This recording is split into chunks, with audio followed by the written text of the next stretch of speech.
Hello everyone, welcome to the Daily Tackle. My name is Chris. Manchester United, Man U, got the first win in Europe this season at home at Old Trafford against the Greek champions PAOK Salonic in Europa League. It's the first win after more than 1 year in Europe actually, and it was a 2-0 victory. You can see the difference between how United was playing under Ten Hag and how United is playing now under Ruud van Nistelrooy. Van Nistelrooy, who has 3 games in charge and he didn't lose any. All of them were at home, I know that, but he did manage to win 2 and draw 1. And it's curious that his first game in charge of United will be against the same team that the last game for him at Man United will be. So it's Leicester City first and last for Ruud van Nistelrooy before the arrival of Ruben Amorim. And I see United winning that one as well, but we'll talk about the Premier League a bit later. Chelsea, a good performance yesterday. That's how you should treat the European Cups. Score, get goal after goal in. They trashed FC Noah from Armenia 8-0. And it's an example of how to handle things when you score. You just don't stop scoring. I thought that at a point in the match, I thought that they would stop and just relax and pass the ball instead of going for more goals. But it did finish 8-0 and well done to them. It's an example of how you should play football. Never stop attacking. If you score 4 or 5, just don't stop. Keep going. Score as many as you can. So again, 8-0 victory for Chelsea. I think is the highest win victory in the competition, and it's good for them. Chelsea on a good form now, and we'll see what happens in the Premier League with them. That's everything for Europa League and Conference League. Yesterday we start the preview of round 11 of the Premier League. The Premier League starts at 3 p.m. on Saturday. There's no half 12 kickoff. We do have an 8 p.m. start. It's Liverpool against Aston Villa. We start with this game. There's not many things you can say about Liverpool lately. I mean, they are absolutely smashing everyone. 4-0 win against Leverkusen on Tuesday in the Champions League. Leverkusen, the German champions. It was a nice win last week against Brighton when Liverpool recovered from a 1-0 deficit to win the game. And I could say the only problems right now at the club is who to start the team with. You look at the final part of the game where you have Salah, you have Nunez, you have Lucho Dia, you have Gakpo. You don't know who to start with because all of them performing, all of them is either creating, assisting or scoring goals. I mean, Lucho Diaz on Tuesday, he was absolutely perfect from a position that he hasn't started before, number 9, and he scored a hat-trick back then. It's just hard to put someone in the pitch and not upset someone else. Aston Villa, quite disappointing, I would say, losing against Club Brugge in the Champions League and losing away to Spurs last week as well, getting smashed actually. So I think they have gone down on morale and on confidence after these 2 games. And I don't see any result than a Liverpool win. I will not give any scores for this weekend because it's hard to guess them anyway, and it's not that I'm inviting anyone to play this course. It's just for fun we're giving this course. But I'm gonna go with results for this round of the Premier League, and it's definitely a Liverpool win. Might be 2 goals difference, might be even more the way Villa is playing lately. As well, is the last round before the internationals next week, so you might see loads of goals this Premier League weekend because of this period that comes now. And again, as it stands about Liverpool via Aston Villa, I'm thinking about a 2 goals victory, for Liverpool in this game. We're moving now back to actually the first games of the weekend, and we go to Brentford. We have Brentford against Bournemouth. Bournemouth, who plays absolutely shocking. The last 3 games that they had, they just battered the opponents, and they They actually helped Liverpool the most by winning against Arsenal and City, and they even draw at Villa away. So they are in a good form. And Brentford, it's been so unlucky for them last game. They lost away at Fulham with 2 goals conceded in extra time. And for this game, I'm thinking about a draw.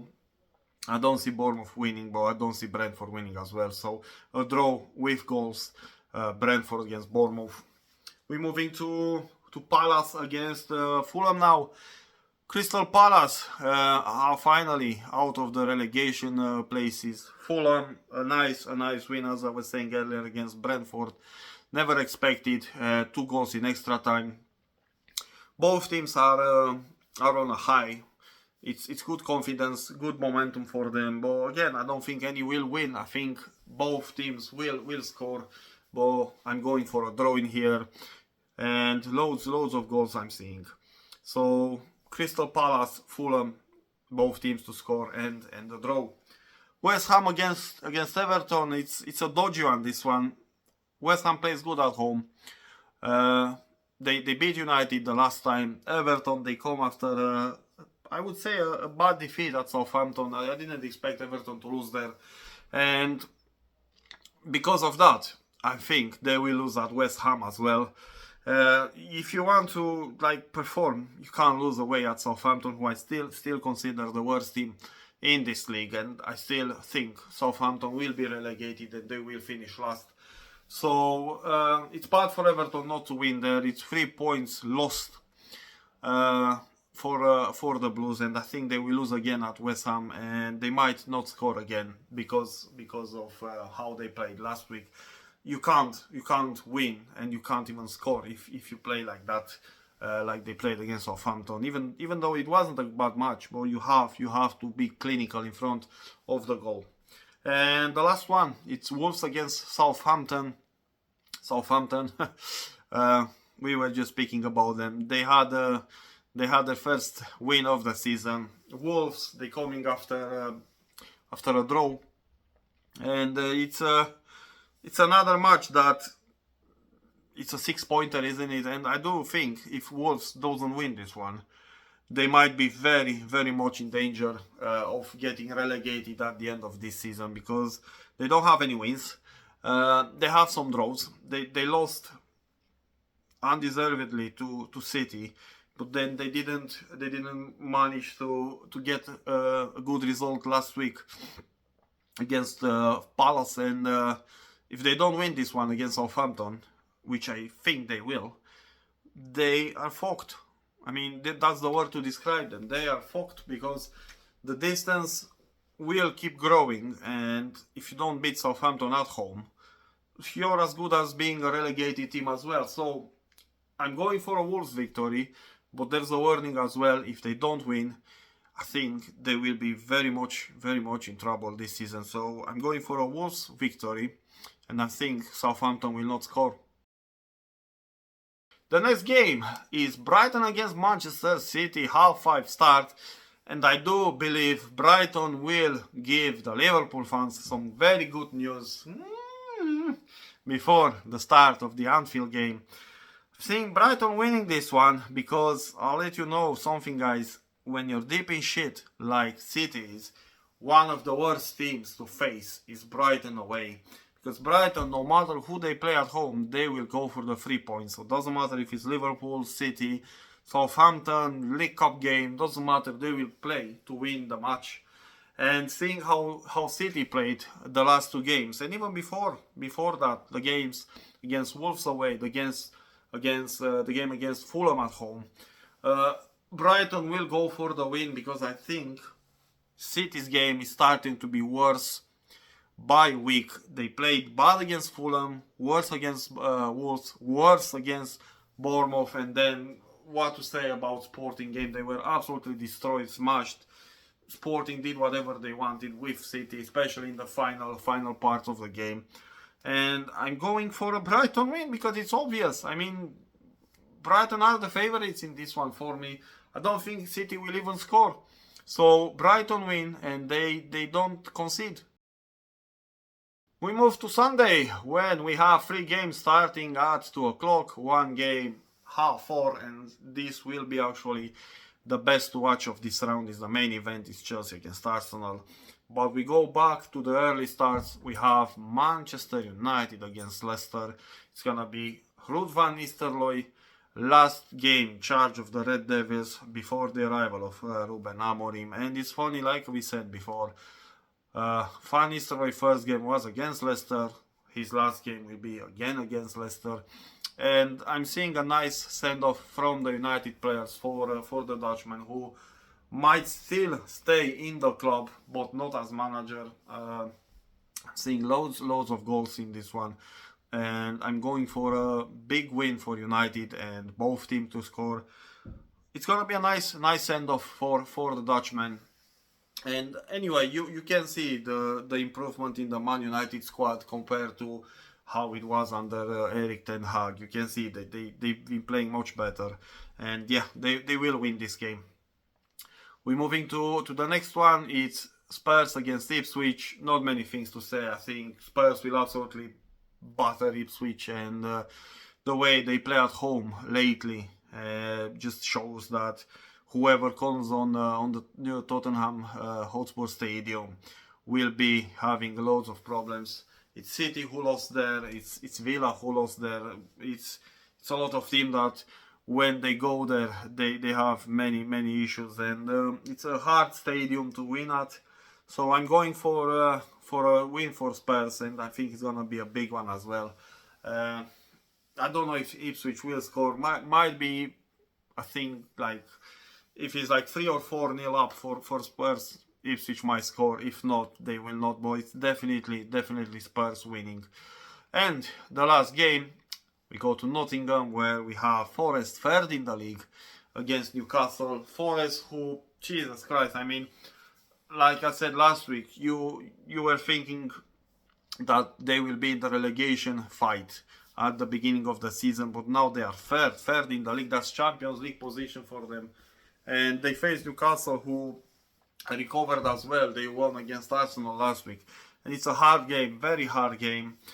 Both teams are having like a boost of confidence in the past week, and it's gonna be hard to win this game for any of the team, and that's why I'm going for a draw.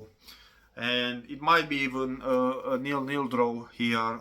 I think it's gonna be very tight, very contested. I'm seeing loads of yellow cards in this one though, but I think the end of the day a draw will be the final result.